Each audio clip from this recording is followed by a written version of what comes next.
Conferences are a key way to network, find a job, get a better job, or just make business happen. And today I want to talk about how I used to live in Las Vegas and how I would crash conferences to do so. And my biggest regrets, because I didn't do this often enough. So basically, in Las Vegas, it's the capital of conferences. While I know there's conferences everywhere else, Las Vegas has more conferences than almost any other city.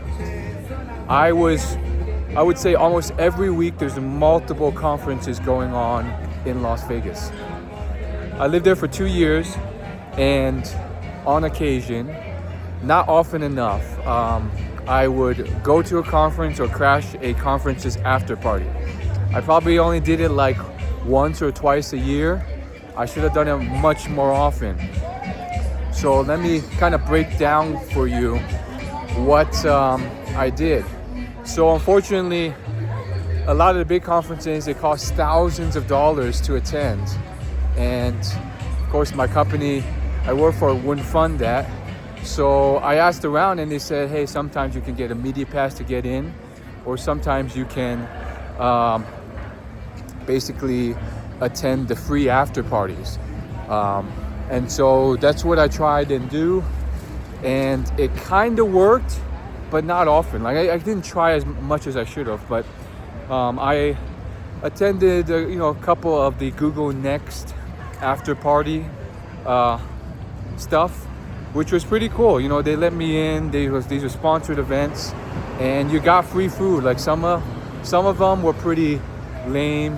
It was just nothing was free, and it's just talking at a bar. And then others, you got like a whole meal. Like they bought out a restaurant or bar, and they had a whole platter going. Like some of these places are well funded. I think even one time I went to like a mini golf thing, at like a very fancy mini golf place for free. And then I also attended some healthcare, like 1 or 2 healthcare after party events, because at the time I was working in healthcare. But here are the mistakes I made and some of the things, if you're gonna do something like this, you can learn from. One, as I said, do it more often. Like I didn't do it much, which limited its effectiveness. 2, don't focus on the free swag, the free merch, or the free food. A t-shirt, a backpack, a pen is not really going to get you that far. Neither is stuffing your face with a few mini hamburgers. What's more impactful is you actually networking and connecting with someone who could up-level your career or business. So that leads to my next tip, which is actually make that network happen. Actually talk and network and get to know them, exchange contact info. I was too passive with this. I could have been a bit more aggressive. I get that the whole point is not to be that networking guy no one likes when others just want to have fun. And there's truth to that. But also, I think I didn't really, make the most of it.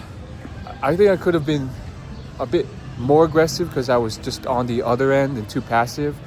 Like I would have a conversation, talk to them, find out a bit about what they do, and then we would both just go back to eating food or talk to someone else. And yes, I think a lot of it just seemed kind of irrelevant, but maybe dig a bit deeper, find out more, see if there's a job opening or networking opportunity. I didn't do any of that. I was just like, let's just mingle and be ourselves and not pry too deep, because they won't like that. They don't want to be networked with. But you're at a networking event, that's what they do. Or sometimes they would just seem irrelevant, like, this person works in a different field, I have no interest there, or, oh, they already work for the things I work for, they're already part of the company, they already partnered with my company, not much to do here. Still get their LinkedIns, still do something. It was too passive on my part, and I could have worked a bit harder and talked a bit more about that. It's not just about the free food. So once again, do it a lot more often.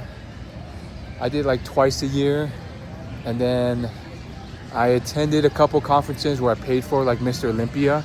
But there's so many conferences going on: CES, Google Next, Adobe, and so on and so forth. And I just didn't do my due diligence there. And then the last big tip is actually make sure you target your conferences. It's not a spray and pray approach. So I think I was just kind of like didn't really do the research. There's not really like a giant master list, although there's like websites that claim to be. And so do the research and really target yourself. If you live in a city like New York City, where there's infinite networking events every day of the week and every week of the year, there's not enough time for you to attend all of those events. You have to really target and identify, okay, if I only attend one conference or networking event per month, like what's the one that's the highest impact, that's going to have the right people in there? And so that was another issue.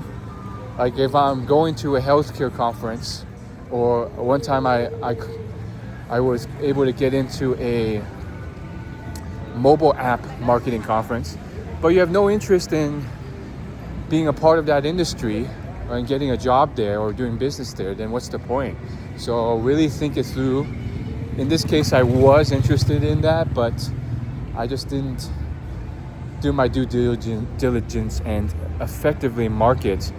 So even when you're there, like actually do something about it. Like I just kind of like mingled, talked around, but I could have been more targeted. I could have been like, hey, I'm looking for work, looking for job opportunities, something other than just mingle around and just like randomly talk to people, because I felt like with a bit more bite, could have done more damage.